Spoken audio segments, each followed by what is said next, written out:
Hello, everyone. A very warm welcome to this fireside chat on data-led transformation through unlocking the strategic value of data and AI.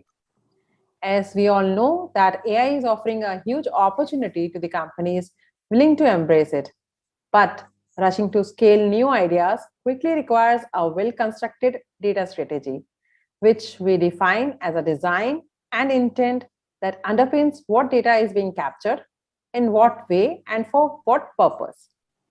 Like a house built on weak foundations, an AI solution built on weak data with no solid strategy may deliver some near term value, but does not stand a chance at scale or delivering results in the long term.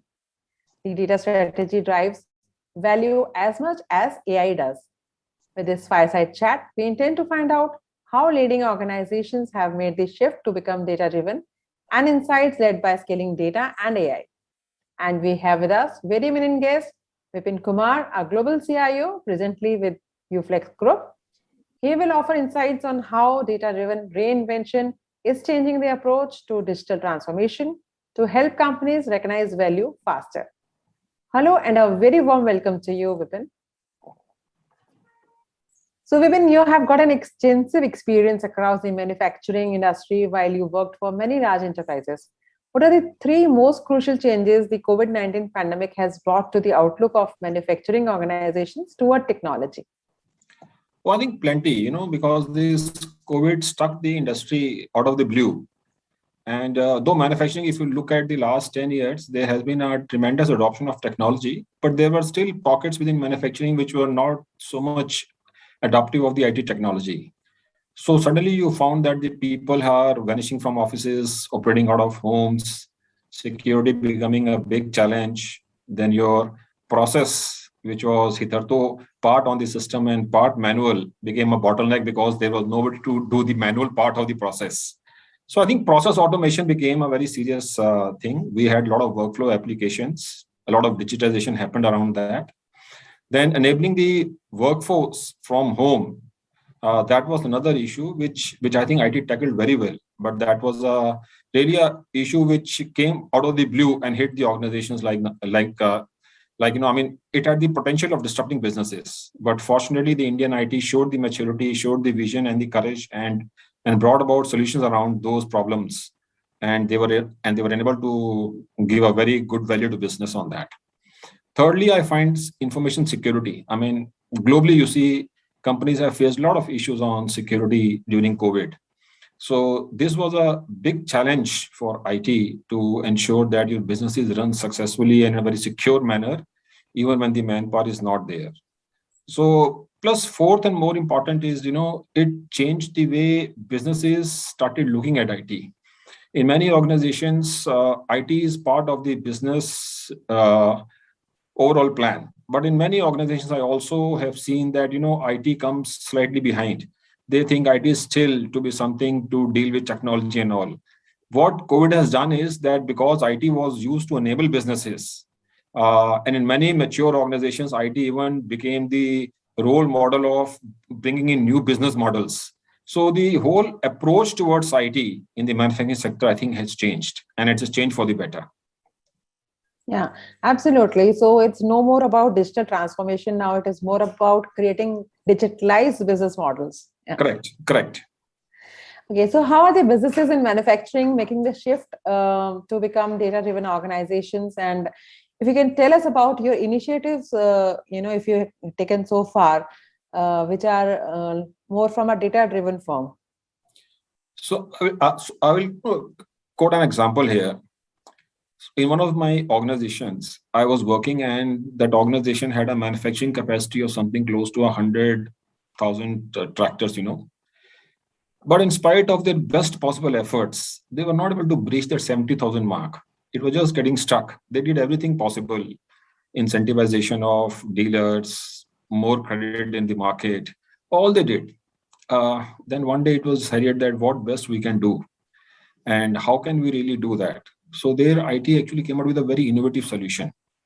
One was demand-led manufacturing. That because in tractor industry, you manufacture multiple models of tractors, running into hundreds of models and variants. So we said in what geography, what sells at what time. So it was a demand-led manufacturing model where whatever the customer wants, the dealer collates the demand, and based on what the dealer collates is what the company manufactures. So this leads to lean inventories, a lot of cash flow gets released out of that, and businesses are propelled to for growth. Second is we came to know how do I predict that which person who walks into my dealership is going to buy my tractor.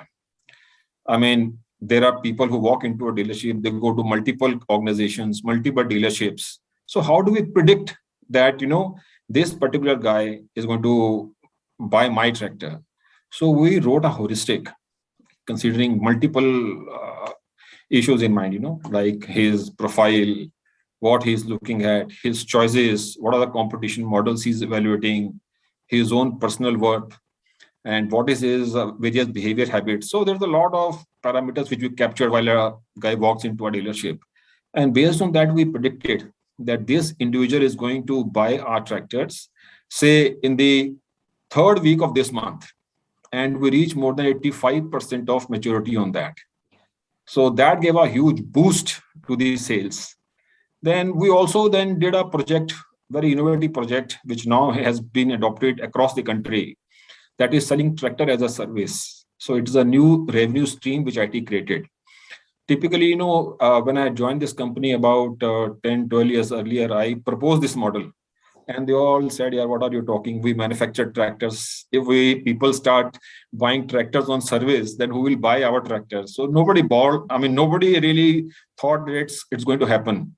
So after about 8, 9 years in the company, they called me one day, MD called me, he said, yeah, you told us long time back. And now let us see what IoT and all that, whatever you talk, this new generation technologies and all, how they can benefit business. So they, in fact, asked me to lead this whole thing, and it was a very interesting setup. Then, see, the problem is in rural areas, you have a farmer. So you can't talk too much technology with him. So I visited a lot of villages to understand the mental psyche of a farmer, what he's looking at. So, certain things came out on the fore. One was that the tilling season is very limited, 15, 20 days, a month maximum. And the poor farmer, he doesn't get the tractor from the rich guys to till his land. Number one. Number two, he cannot go and buy a tractor because he may be having a very small piece of land. And we also noticed that 60% of Indian farmers, they have land which is less than 3 acres.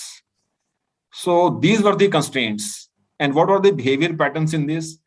Behavior pattern is that, farmer always says that I feel cheated. If I call somebody who tills my land, I know my land is 3 acres or 2.5 acres, and he will always say that, no, I have done a tilling for more than 3 acres. So there's always a dispute, plus the timing. He may be saying that I want it on Tuesday, and the guy will say, no, I'll come on next Sunday. He will promise everything, but not deliver. So these were the few factors which came in the mind. So I went to a company, startup organization, and we borrowed their software, and then, with them, we did this whole collaboration. How do we make a very nimble organization? Because startups are very nimble. You can't really have a very heavy organization to do these kind of startup mindsets. Yeah. So it was a startup within the organization. And we created a model, whereby we said, and we also linked it up with our sales, that anybody who buys my tractor, we will recruit him onto our portal. On our portal, any individual can go book a tractor for tilling his land. We have got rates fixed per acreage or per hour, and it's an automatic way of measuring how much has been tilled. So we promise to our customer who's buying our tractor that your first year AMC will really come out of all this business. Your EMI will definitely come out of this business, and we promise to the end customer that he will deliver you service at the time of your choice. Oh, and that's wonderful. This model works wonders, wonders to the extent that today, if you see, it is one of the basic reasons how business really adopts IT and changes itself. And that's a business with new line of strategy for business. Yeah, absolutely. Yeah. So this actually created a new line of business there. A completely new dimension. Absolutely new dimension, and now it's very popular across the country now. Wow, that's amazing. And that's you call as innovation. It's not just a technological innovation, but also Absolutely. that. Awesome. Okay, so indeed, data has become a fuel for growth and innovations across the industries as enterprises rely hugely on data for decision making. Correct. Please tell us about how data is reinventing and changing your approach towards digital transformation. So I'll quote you an example. Again, 2, 3 examples I'll give you. So in one of the companies when I joined there, so during my induction process, I went to the MD and asked him, sir, what are your key challenges? He said, my key challenges, if I ask my team, what is my outstanding, I get one answer. He takes out an Excel sheet and gives me an answer. If I ask the individual same question, maybe in the afternoon, he sees my mood, then gives me another answer. So on a day, I don't know what is my what's my outstanding from the dealer side and from the customer side. That is my biggest challenge. So in this organization, we actually did a lot of work, established a common IT backbone, a single instance ERP. On top of that, then we introduced BI.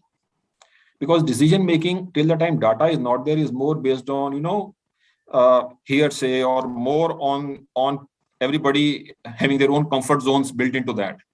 Yeah. And the management in the fag end actually has no idea what's happening. The accuracy is missing. Yeah. Accuracy is missing and everything is tailor-made to be presented. So we said, okay, so we implemented the BI system with a philosophy that we told the managing director that your turn will come the last. You define your KPIs. He defined his KPIs. Those KPIs were drilled down to all the business heads across businesses. And there were 4 or 5 businesses across. All HODs had this one. And we told him that, see, if you want to really leverage technology, then the first person who has to change in the company is you. So you change. And he said, okay. He said, anybody who comes to me, now drop your Excel sheets in the dustbin, open your portals, and let us discuss. And the whole working culture, the whole environment changed. When on a monthly basis, the sales head starts, he logs into the software, and from there he says, month versus actual, budget versus actual, till month where I am, what is my outstanding, aging of outstanding, why payment is not recovering, when will the payment come, what is my cash flow position, what is the projected revenue in the quarter, in the year, if this happens. So, everything becomes crystal clear on the board. And this is how the organization mindset changes. And once that change becomes reality, you are then living in a new organization. We had a similar problem with our spare part guys. The spare parts is biggest problem. I have so many spare parts. Now my customer sitting globally, he will only order me, let us say, some component. Now I have got 10 variants of the same component. Now when I dispatch that particular variant to him, many times it so happens that that particular component is not what he wanted. So can IT help me in this? Because number one, the customer suffers, your brand suffers, customer experience goes for a toss. So what we did was, we totally digitized the entire bill of material. Every model, every variant, the BOM was digitized with photographs. Every drawing was there. So if an end customer has to order anything, any part, he would go to the portal. He will say, this is my model, this is the BOM, and this is the component I want. He will see the drawing, lift it, shift it, and say, yeah, this is what I want. If he clicks the right click, it creates the order. It goes into our ERP and then it gets serviced. So this spare parts revenue increased by almost 300% because of that. Oh, wow. So these are the kind of, interventions IT can actually bring in business and create new models. And these are some, real life cases that you are discussing and required, whether it is a small organization starting from a SOHO SMB to a large enterprise. Everyone wants to have those, to help actually technology, getting aligned with the business, which is getting the ROI. Absolutely. So cloud has become a hotbed for technology initiatives around data, AI, and automation. Correct. What is your footprint in the cloud space and how are you leveraging data analytics, AI, and automation across your organization? See, in manufacturing industry, if you see, cloud is still in the adoption stage. We have discussed a lot of cloud, various models of cloud, hybrid cloud, private cloud, public cloud, and all that stuff. It is finding its feet, I would say. Still, I see that the core applications. If you see the R&D applications or even the business applications, which are very core, larger manufacturing organizations still prefer this application to be on-premise. What is going on the cloud are lighter loads or experimental loads, or maybe your email solutions, or maybe your technology deployments in the security area. So those kind of things are shifting to the cloud. I think there is still a framework still needs to be built up, where the accountability for data leakages or all such issues, uh, still a mechanism is not in place where a party, if he is affected with this, where he approaches. So those kind of structures which are available in the Western world or the US, still have to evolve. That is holding back the really pushing of all the critical applications on the cloud. So I think today, if you look at the manufacturing sector, it's more in the hybrid kind of environment where critical applications stand on the on-prem, whereas all the non-critical loads, they go on the cloud. So Salesforce and all, email solutions, then your DLPs. So a lot of these kind of workloads are shifting to the cloud. Yeah. But gaining talent across technologies like AI, automation, and RPA is still a challenge for many organizations. So how are you addressing the talent crunch and retention challenges? No, I think I really don't enter those streams where, you are not going to succeed. If some company believes, unless until he is a Goliath, I mean, that, there's no point in trying to recruit people in these areas. The best option is find a good partner and walk your journey with the partner. Now, for a manufacturing guy to retain people in AI and all, I mean, it's not going to happen. Even if you pay them well, still there's a challenge which we can't give him all the time. I mean, we may have a project here and there. He will do those projects. What next? Plus, we are a organization which will be bound at a place. Whereas the people concerned have got this idea that they want to move to these particular countries or these areas for more learning or whatever. So I think it's always desirable when you're talking about niche technologies, don't try to build those competencies in-house. You will not be able to retain them. And building them again is a very big challenge. Always better find the right partners and walk this as a journey with them. Because I do not call my vendors as vendors. They are business partners to us. Because with them, we can't execute. So they have to be brought in as part of the organization and not be treated as just vendors. Yeah.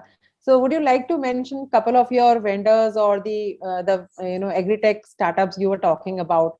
Your partners. I would not like to take the names. I'm not authorized to do that. Okay. But if you do a little bit of searching, you find that, at each level, go to the highest or the lowest.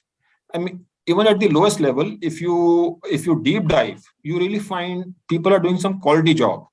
Their size may not be big, but they are still doing quality job in terms of technology maturity or vision. And these are nimble guys, the turnaround time is very fast. If you have to do any experimentation, better to adopt these people than go with the known names. Known names will come when you have a structure in place and they have to execute that structure. Then it's good to go with the known names. But if it's something like an experimental which you want to do, my guess is go with the startup ecosystem. Yeah, they are actually the disruptors. Absolutely. So where do you see the manufacturing, or I would say packaging industry in the near future in terms of new technology adoption, and what are the key trends? I think it's huge. It's huge today. You see, today businesses have realized that without IT, their existence is not there. There was a time when people used to say IT is all about providing computers and printers and laptops and all that. So today it is not that. Today you go and talk to any management, the role of IT is very clear to them. They want more business innovation coming out of them. Creation of not only, good mature ITs today don't talk of enabling businesses. Those days are gone. And enablement of business is gone. Now IT has to lead the business strategy. IT has to create those opportunities for business to enter into new areas and grow. as I said, tractor as a service. It's a totally driven by IT. So these kind of business models is what managements now want. I mean, enablement of business was one key area of IT, but slowly and steadily, mature ITs are moving out of it and creating new business opportunities. That is where the future of IT lies now. Yeah. So according to you, Industry 4.0 is happening. It's not just the buzzword. Oh, yes, definitely it's happening. The gap between IT and OT is now just become shrinking, it is getting integrated. People are taking real-time view of what's happening on my shop floor. From a point of, we have quality products, we do all this 20 checks on my products, or we are trying to do right manufacturing. Today, people talk of every time right manufacturing. There is no such concept of I'm trying to do something right. You have to do something right if you have to survive in business. Plus, with the Indian economy also growing up, you find very mature organizations in the manufacturing sector coming to India. That will also rub off on these industries. So ultimately, the challenges, the operating challenges are driving the industry for better times. Yeah. So now, kind of changing my gears, would like to know your thoughts about sustainable packaging and how technology can contribute towards sustainable packaging. See, sustainable packaging, if you look at that, what is the key challenges? Globally, people are becoming more and more aware of environment. So people saying that, in packaging industry, you use polyester films, you have bottles of polyester. Is this really good for environment? And many times, we also debated internally that if it is such a threat as people say, then what is the future? But when we debate internally, we find out that it is not a threat actually. It is the only option. It is a total misconception to say that this is a threat. So what the government is now coming out, even with regulations, that all players who are using packaging industry, they are supposed to collect the packages and recycle them. So we have got now recycling plants where all these PET bottles, this packaging and all, they are recycled internally. And so the chain of you only produce, somebody consumes, then you take that consumption back and recycle to make something new. So this chain has started. So I only see that going forward, it is only going to increase. Its adoption is not going to decrease. It's only going to increase. Because today, if you look around, take for example the case of India, we are moving into nuclear families, husband working, wife working, and so slowly the adoption is more moving towards packaged items, whether it is your eating items or your consumption items or whatever. So innovation in packaging will keep on happening. And packaging industry, I still believe, is only in the nascent stage of growth. It's going to grow phenomenally in the future. Yeah, absolutely. So what are your top technology focus areas over the next couple of years? I mean, we are just ending up with this year now and wanted to know what are the technology focus areas for 2022 and beyond. So we are looking at predictive analytics on a very seriously. We believe that, because we are we have now presence about 8 to 10 countries now and growing very phenomenally. Every now and then our chairman, he keeps on opening up some new line in some country. So predictive analytics is what we really want to look into to understand the market dynamics of different verticals, different industries. Number one. Number two, we want to really do demand-led manufacturing. This is an area which is now being really looked into very seriously. Because if you have very large spread of manufacturing, if you only go into kind of manufacture and not link it with the production orders or with the customer demand, there can be situations where the cash flow can come under a problem. So we are looking at lean inventories, we are looking at demand-led manufacturing, we are looking at predictive analytics, and we are also looking at IT/OT integration. Because in our process, all the machines, what we have got is that, the process is totally automated. Once the film is made, it is split into multiple small packets. This data has to flow into ERP. So all this whole process, we are integrating with the industry.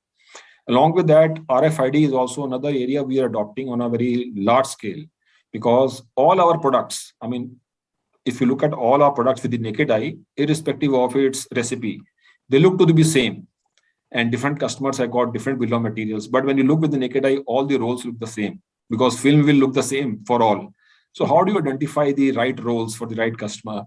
So all those areas like barcoding and, it's something what we are deeply looking into that. Along with this AI and ML also happens to be on the table. Yeah. Thank you so much for answering that last question. And it was a complete pleasure interacting with you, Vipin.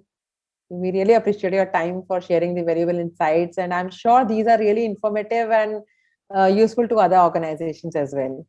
Thank you so much. Thank you so much.